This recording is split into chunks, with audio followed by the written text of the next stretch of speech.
Hello and welcome to Mindful Living, where we explore the art of living with the intention, balance, and inner peace.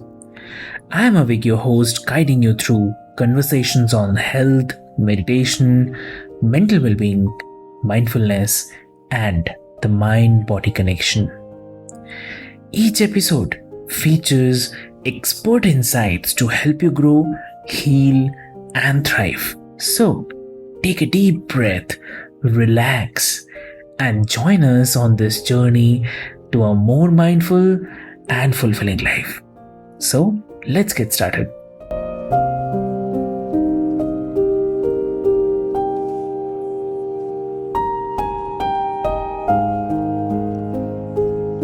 Hello and welcome back, listeners, to the Mindful Living podcast, where we explore the tools and techniques for leading a more balanced and peaceful life. I'm your host, Sana, and today we have a truly inspiring guest with us, Catherine Peters. Catherine is a professional certified coach, best selling author, and energy leadership master practitioner. After a long, successful career creating multiple businesses and traveling the world, Catherine found herself facing the debilitating effects of burnout. A breast cancer diagnosis forced her to rethink how she managed stress and prioritize healing, both physically and mentally. And today she's on a mission to help burnout professionals redesign their lives and careers to avoid the hamster wheel of stress and overwhelm. We'll dive into Catherine's journey and the tools she's developed and how managing your mind can help reduce stress and heal burnout as well. So, if you have ever felt overwhelmed by the pressures of life, your job, your work, and whatnot, this conversation is for you. So, Catherine, welcome to the show, and it's an absolute honor to have you with us. Thank you so much. It is just delightful to be here and talk about this stuff that means so much to me, and I'm hoping means a lot to your listeners as well. Yeah, absolutely. Absolutely. Catherine, you have had a diverse and successful career with before reaching a breaking point with burnout, as we explored in the introduction. Can you share what the early signs of burnout were like for you?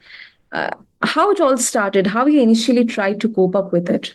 It's kind of a long and winding tale. I'll try to be concise. I was a meeting planner for almost 26 years. And so I traveled all over the world helping my clients put on these amazing events and programs and experiences. And I really loved what I did, but I knew something was wrong when I was in this five-star hotel room and I'm looking out over this gorgeous vista of mountains. I'm in one of the most beautiful places in the world. Actually, it was a villa in Tuscany. It was a villa in Tuscany. Yeah. And I'm in tears. I am absolutely in tears because I just worked a 16-hour day. I now have about 6 hours before I have to be up again in the morning. So between, getting ready for bed and winding down, I'm going to be lucky if I get 5 hours of sleep. And I know I have to do it all over the next day. And I don't know how I'm going to do it. I had just hit the wall so hard. And I kept getting this voice in my head for months. And it said, just rest. You need to rest. And I did not have time to pay attention to that voice. I'm like, yeah, whatever. I'm going to do what I need to do. Yeah. So finally that night, because I was in tears, because I felt like just in such despair, I was bone tired and just in every cell of my body, I finally Googled how to rest. I kid you not, Sana. I Googled how to rest. I had been going for so hard for so long. I did not even know what that meant. And so then Google did what Google does. It gave me like millions of hits. I was completely overwhelmed, slammed the laptop shut, and was like, I don't have time for this. And got up the next day and did it all over again and did that for about 4 more months. So the first thing that happened is the voice, just rest. The second thing that happened was ignoring the voice. And then the third thing that happened was finding a lump in my breast about 4 months later. And that stopped everything in its tracks when it came back as an affirmative cancer diagnosis for breast cancer. Mhm. And it was in the deep dive I did in the research around why am I getting cancer and why at such a relatively young age. I was in my early 40s at that time. Why? What's going on? It was doing that deep dive that really got me to pay attention to the stress levels in my own body and in my life. And that's when I had the big aha moment that I'd been living in kind of this stress soup for years, for decades at that point. And it had an enormous effect on my body. So those were my telltale signs. And I don't want people listening, I do not want you to wait until you get a cancer diagnosis before you finally start paying attention to the level of stress in your life. So does that help? And that was my journey. There are specific signs of burnout, and if you think it would be helpful, I can go into those for the audience, because I do find that sometimes people don't realize when they're in burnout. Yeah, that is true. That is true. And I can totally resonate with that. I could literally picture the way you described the initial, the scene, then the thoughts running down your mind, and then you had to Google how to rest. And literally, I did that. I got the usual tips: get enough sleep, avoid heavy meals, and deep breathing and whatnot. But the major problem is we don't even realize that we are going through a burnout, and Yeah. it's very late that we have to look out for treatments or solutions. So if you can tell our listeners what are the early signs, how they can prevent it, I think that will be, prevention is of course better than cure. Absolutely. So the World Health Organization finally codified this in 2019, and it is now a syndrome that is defined as a health condition. The first symptom is exhaustion, fatigue. This is not the kind of fatigue that a nap is going to fix or one good night's sleep. It's kind of like I was describing, like every cell in your body just feels exhausted.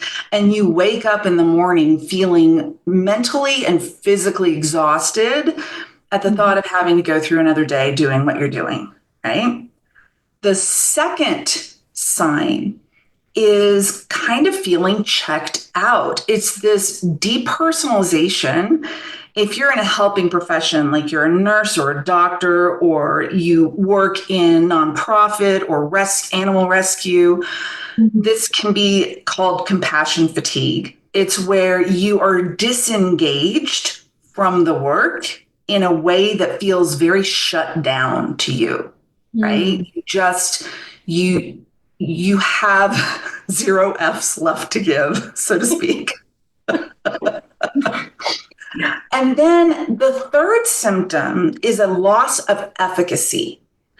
And this is really common, and it may be the thing that catches your attention. It takes you longer to do what you normally do. So say you have to balance your books every week and you work with this spreadsheet. It might take you an hour and a half instead of 45 or 60 minutes, right? Because your brain is not firing on all cylinders, it takes you longer and you make more mistakes and you just aren't as effective. And especially for entrepreneurs, that really may be your leading edge. You may notice that first. So that's the signs of burnout. What burnout means physically, and when it occurs, is that you've been in a sustained stress response. So the equation that equals burnout is stress plus time. Stress plus time equals burnout, right? And one of the reasons, I mean, we had skyrocketing rates of burnout even before the pandemic, even before 2020. Yeah. But after 2020, can you think of any circumstance where the global population might have been in a sustained stress response for, say, 2 to 3 years? No, don't think so. Right? So this pandemic really was tailor-made to produce burnout because we had a stress response over and over and over in our daily lives that maybe didn't, like, the circumstance didn't feel that big at the time. I mean, I remember in the early days of 2020 coming home and losing my mind because I couldn't find Clorox wipes. Is that circumstance that big a deal? Maybe not, but it was a stress response in my body. And so when you have enough of those over and over and over and over again, you get to burnout and your system is fried. And here's the reason that is so problematic. When you are in burnout, it is really difficult to think in possibility. It is really difficult to problem solve. It is really difficult to find solutions with the same brain, your burned out, fried, crispy brain that caused the problems, right? Mm-hmm. So burnout is when you may need assistance outside of yourself to help get over the hump and get back into, and you also have to, at the same time, to unwind burnout, you also have to learn how to manage your mind so you don't keep creating stress responses. True. That makes sense. So after your breast cancer diagnosis, you mentioned the need to completely reorganize and redesign your life. What were the key shifts you had to make to start healing from burnout? I wanted to first, and this is what I do with my clients as well, I wanted first to see if I could manage my current circumstance, i.e., I was a meeting planner, differently. If I could set boundaries around my time, if I could think differently about how many hours I was working. And what I found was the circumstance of being a meeting planner did not allow me to do that. And I think there were two reasons. I think the first reason was really the circumstance, the kind of societal expectations of my clients and colleagues around what it meant to be a meeting planner. And that meant that you worked 24/7.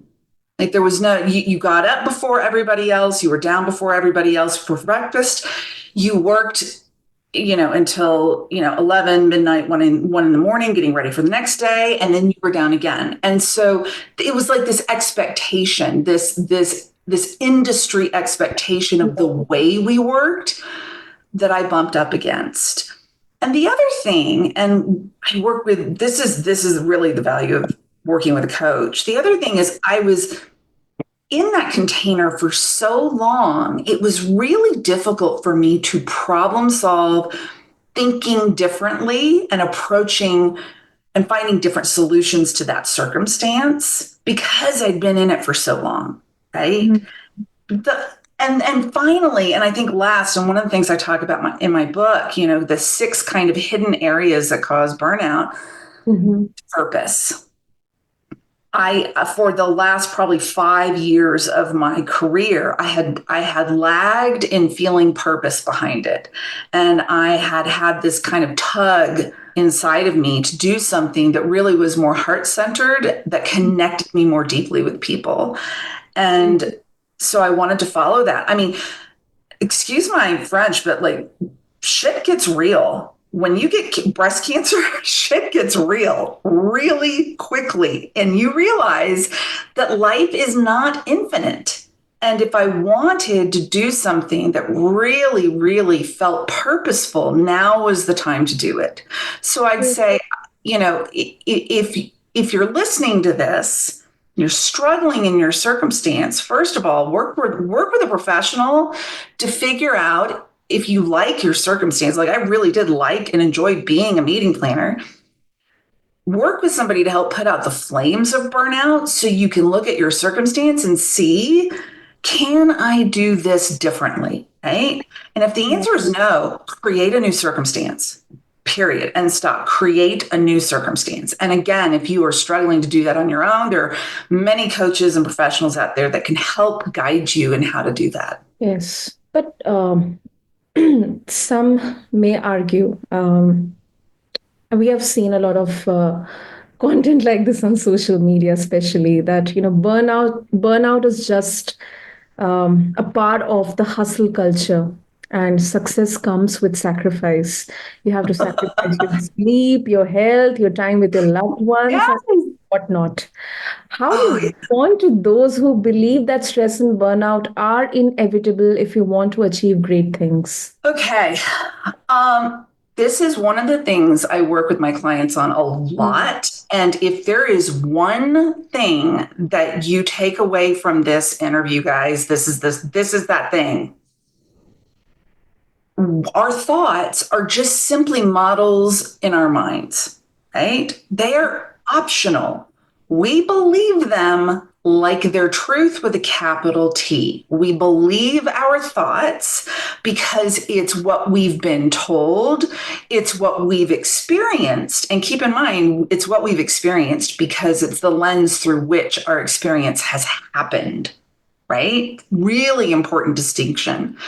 There are your circumstances and there are your thoughts about your circumstances. And people get these two things mixed up all the time. So the first thing we do is look at your thoughts about your circumstances and start to realize they're just thoughts. There was this statistician named George E. Box. I don't know. I think he may have won a Nobel for his work. I'm not sure. He was a big deal in the stats world, and he has the best quote I've ever heard in my field. All models are wrong, but some are useful. So applying this to your thoughts in your mind, all models are wrong. All models are incomplete. All of your thoughts are simply and only ever your view of the world around you. So by definition, they're incomplete and in some way wrong. It's as simple as the sky is blue. The sky looks blue to you because of the rods and cones in your eyeballs. If you could take a mantis shrimp out of the water and ask the mantis shrimp what colors they saw, it would blow your mind because they have a completely different visual cortex than we do. You know, there's light waves that our eyes can't even perceive. If you're colorblind, the sky may not look blue, right? So something that we take for granted, such as the sky is blue, is only ever true to the extent that it's the model that we're seeing it through. So the reason this is so important is because your brain has a model that you have to suffer to be successful. Yeah. Your brain has a model that it requires so many hours of work. Your brain has a model that stress is just part of the game. What if that doesn't have to be true? It's just the mental model that you have of success. What if, just for a moment, try this thought on for size. What if it were possible to take the stress out of success? Now, if you ask that question, then you might get curious about what the answer might be. And then you start looking for ways to adopt actions and behaviors that take the stress out of success. I want to make XYZ dollars. How can I do it in less time? I want to sign ABC number of clients. How can I do that in a way that feels fun and gives me energy instead of sucking energy? Do you see how the questions, Sana, they change when you change your mental model? Yep. It's a complete shift. Complete shift. Complete. Big lie number one that I talk about in my book is success is defined by how much money you make and how many clients you have, right? What if you defined success as finding the most useful models for your mind? Hmm. What would happen? What would happen if you focused on that, right? Yeah. And then big lie number two, which I'm sure so many of your listeners, all entrepreneurs out there probably resonate with. Mm-hmm. Do what you love. Do what you love and you'll never work a day in your life. Like how could you ever be burnt out if you love what you do? Exactly. That is such a wrong model, right? It's profound. I mean, it is so thoughtful. It completely shifts the perspective. Yeah, absolutely. That's the value of mindset work, right? Because when you allow yourself to entertain a different model of reality, you Mhm. ask different questions. And because you're asking different questions, you're finding different solutions. Hmm. Lovely. That is lovely. Wow. And you have become an energy leadership master practitioner. Could you explain what energy leadership is and how it can help people manage stress more effectively? So, energy leadership is really, like we've been talking about models, energy leadership is a model of what kind of energy is behind our thoughts, actions, and therefore our results, right? And it looks at catabolic energy versus anabolic energy. And catabolic energy is that kind of negative, tearing down, destructive energy. And catabolic energy, it goes hand in hand with a stress response. When you are having a stress response, and most of the time it's unconscious, Mhm. when you're in a stress response, you're in catabolic energy. Anabolic energy is that like building up energy, and it's creative, it's collaborative, it's excited, it lives in possibility. And there's a whole different array of thoughts and emotions, and therefore actions and results that come from anabolic energy.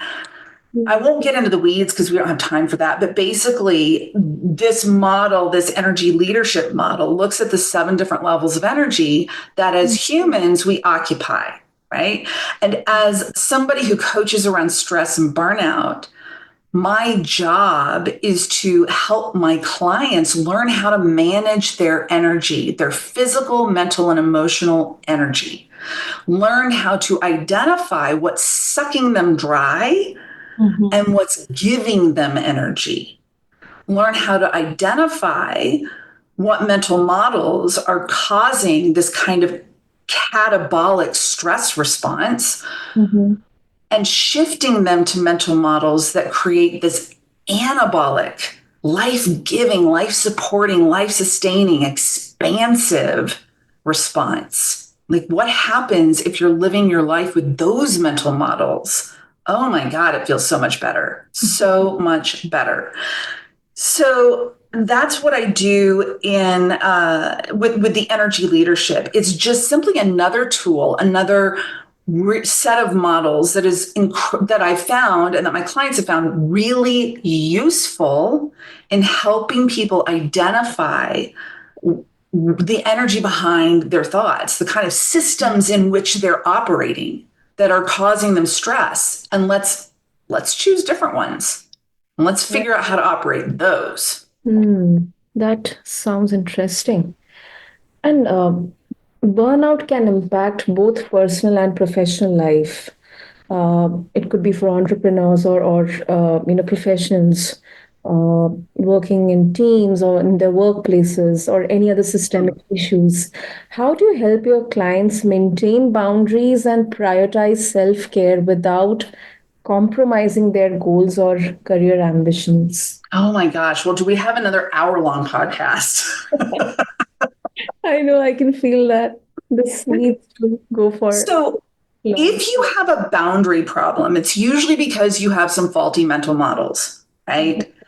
It's usually around thoughts like if I set limitations on my time, I won't be successful, right? It's that I don't have enough time, that it's not possible, or that people won't like me. Especially with a lot of my female clients, we have to unwind some of the people pleasing behaviors, and it's usually also a faulty model around what boundaries mean.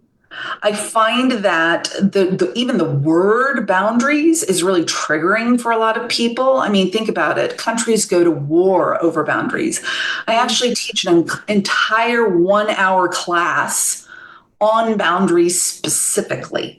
I speak about this stuff because they're so important. So, what I will say for the time that we have now is I feel like maybe the easiest, most available, simplest shift to make is to not think about boundaries as boundaries. Think about it as a conversation and a negotiation around priorities. So just that one model shift from thinking about it as like yes, no, black, white, mine, yours, right, wrong, thinking about it in terms of a negotiation around priorities and capacity, figuring out what's really important and prioritizing that alone can be helpful. So that's what I'll leave your clients with for now. If they want more than that, I am so happy to talk to them because boundaries are hugely, hugely important. Yes, they are. They are. So, if our listeners want to connect with you, Catherine, and also access your book, the ATBD Burnout book, how they can do that? Okay, so on the book, since this podcast is going to be published in October, I just got news that book is the publication is delayed. So it was supposed to be in November. If you want hard copies, then you can come to me in November. If you want to buy it on Amazon, that's actually going to be pushed out until January. In the meantime, you can find me at catthecoach.com, or my social handles are also Cat the Coach, and it's cat with a C like the animal. So catthecoach.com or at Cat the Coach. I'm on Instagram, I'm on YouTube. You can find me on LinkedIn, Catherine Peters Coaching. But Cat the Coach is usually just the easiest thing to remember. Great, great. That's a great, great name, great recall value. And Catherine, we'll have all the details mentioned in the show notes for our listeners. And first of all, thank you so much for sharing your journey and also your wisdom, which completely gives a different perspective on managing burnout, preventing burnout, and managing stress at a holistic level. And your story is a powerful reminder to all of us that taking control of our mindset and energy can lead to profound healing and transformation. So thank you so much. Thank you so much for helping us with the realization and also the awareness. Thank you, Sana, for having me. This has been really fun. Yeah, absolutely. And listeners, for those of you or anyone you know who would be feeling the weight of burnout, remember that change is possible and you are not alone. One itty bitty step at a time, and you can take it in your own hands. So be sure to check out the show notes if you want to connect with Catherine and explore her wisdom, her resources, her coaching as well. And thank you to everyone for tuning into this episode of the Mindful Living Podcast. Until next time, stay mindful and take care of yourself and your loved ones. This is your host, Sana, signing off.